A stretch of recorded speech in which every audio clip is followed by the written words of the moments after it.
Today, we're looking at a brown ink by Sailor Hakodate Gagone. I know I butchered the hell out of that one.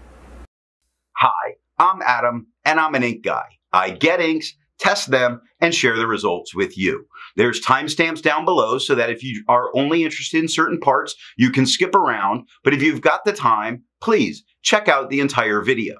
Also, you can follow me over on Instagram, and if you like fountain pen ink reviews, I would invite you to subscribe.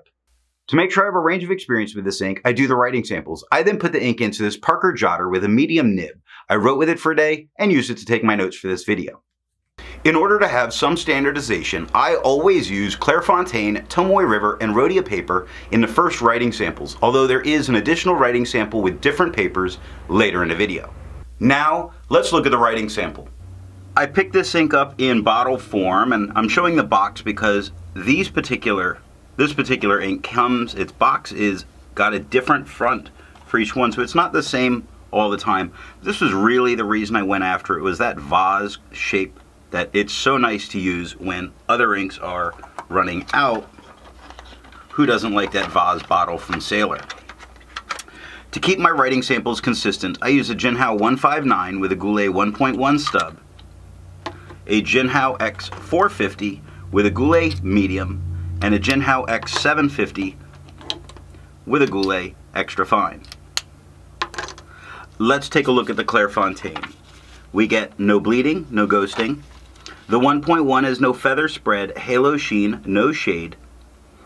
The extra fine is lighter than the stub with no feather spread, halo sheen. It's got spots of shading that do occur very occasionally, not really a whole lot.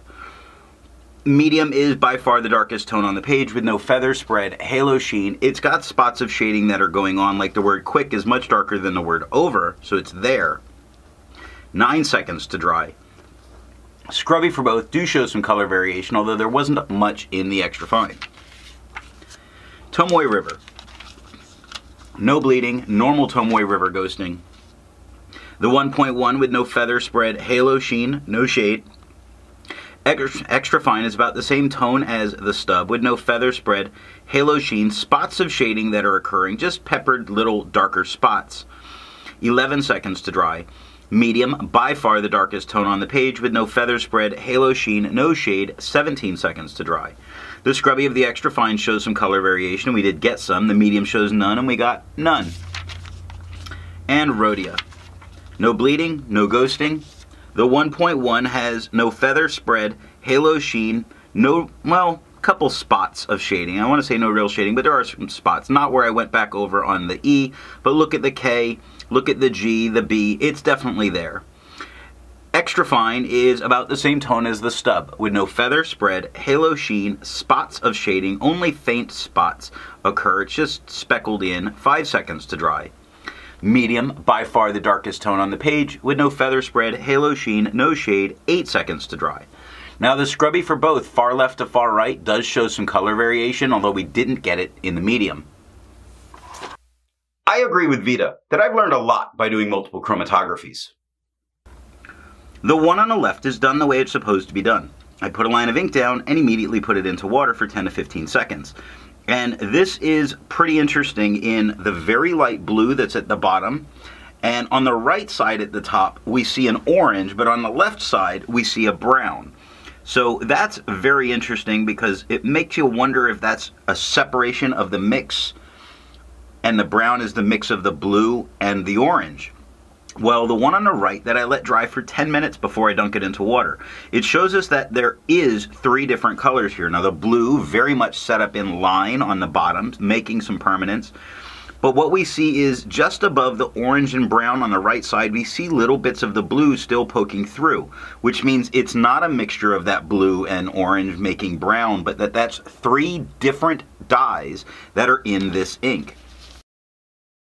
Resistance tests are done to see how well this ink can be expected to perform on the page and how hard it may be to clean from your pen. I let the smear dry for 3 days before testing it. Looking at the highlighter, I wouldn't use this in a note-taking situation because so much of it is getting so washed out and that capital H is really blurring away. Now, water is lifting a lot of the darkest tones, really leaving that blue and some of the oranges behind, so it's only moving some of the darkest layers. Pen Flesh has removed everything except for that blue that was at the bottom of the second chromatography. Now I needed to use Pen Flesh to get this out of my pen. 1/3 bleach solution is almost completely removing it, or it's completely removing it but discoloring the page. Regardless, you're not going to need it, but it does leave a little bit of a brown discolor on the paper. I test for viscosity or flow using a thing called a tilt test. I will link how I do that, the video of it, down below or up in the cards. I also then put it onto a standard distribution so it's more easily seen with all of the inks that I've tested. Now, for the inks I've tested, I've found an average viscosity of 2.5, with the realm of normal being from 2.1 to 2.9. Sailor's Hakodate Gagone, oh Lord, I'm just going to call it HG, has a viscosity of 2.09, making this a wet ink. To find my average dry times, I use my writing samples done on Clairfontaine, Tomoe River, and Rhodia paper. I average all 6 of those numbers. Now, for the inks I've tested, I found an average dry time of 17 seconds, with the realm of normal being from 13 to 21 seconds. Sailor's HG has an average dry time of 11 seconds, making this a fast drying ink.